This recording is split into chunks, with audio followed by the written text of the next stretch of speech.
ప్రపంచ ఆదివాసీ గిరిజన దినోత్సవం సందర్భంగా తెలంగాణ గిరిజన సమైక్య తెలంగాణ రాష్ట్ర కమిటీ ఆధ్వర్యంలో హిమాయత్ నగర్ జెండాను ఆవిష్కరించి సదస్సును నిర్వహించారు.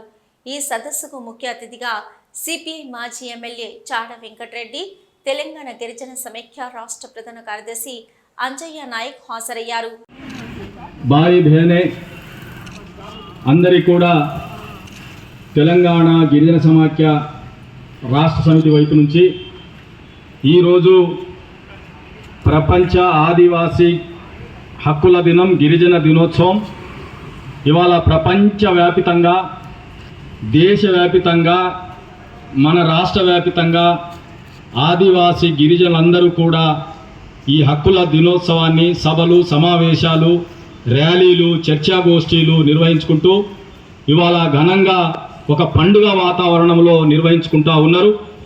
అందులో భాగంగానే ఇవాళ మన గిరిజన సమాఖ్య ఆధ్వర్యంలో ఇవాళ రంగారెడ్డి, హైదరాబాదు, మేడ్చల్ ఈ 3 జిల్లాలను కలిపి ఇవాళ ఇక్కడ ప్రాంతీయ ఒక సదస్సు జరుపుకోవాలి అని చెప్పేసి ఒక నిర్ణయం చేసుకున్నాం. ఇవాళ మన గిరిజన సమాఖ్య ఆధ్వర్యంలో, గిరిజన సమాఖ్య అంటే మనం అందరం కూడా లంబాడి, ఎరుకుల, కోయ, గోండు, యానాది ఇవన్నీ కూడా ఉన్నటువంటి 33 తెగలుడు అందరూ కూడా గిరిజనులు, షెడ్యూల్ ట్రైబ్ అందరం కూడా ఒక పండుగ వాతావరణం జరుపుకుంటా ఉన్నాం. అందులో భాగంగానే ఇవాళ మనం ఇక్కడ డాక్టర్ రాజ్ బహదూర్ గౌర్ హాల్ వారి యొక్క ప్రాంగణంలో గిరిజన సదస్సును ఇవాళ నిర్వహించుకుందాం.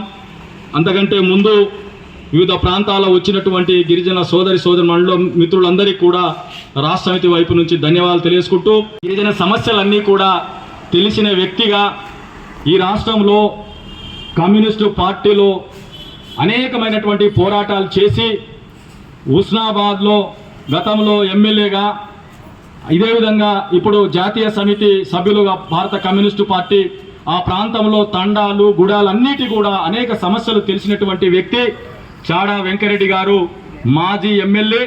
వారిని మనం అందరం ఇవాళ ఆహ్వానించుకున్నాం. మీ అందరి తరఫున వారికి ప్రత్యేకమైనటువంటి ఆదివాసీ గిరిజన దినోత్సవం సందర్భంగా ప్రత్యేకమైనటువంటి ధన్యవాదాలు తెలియజేస్తా ఉన్నాను.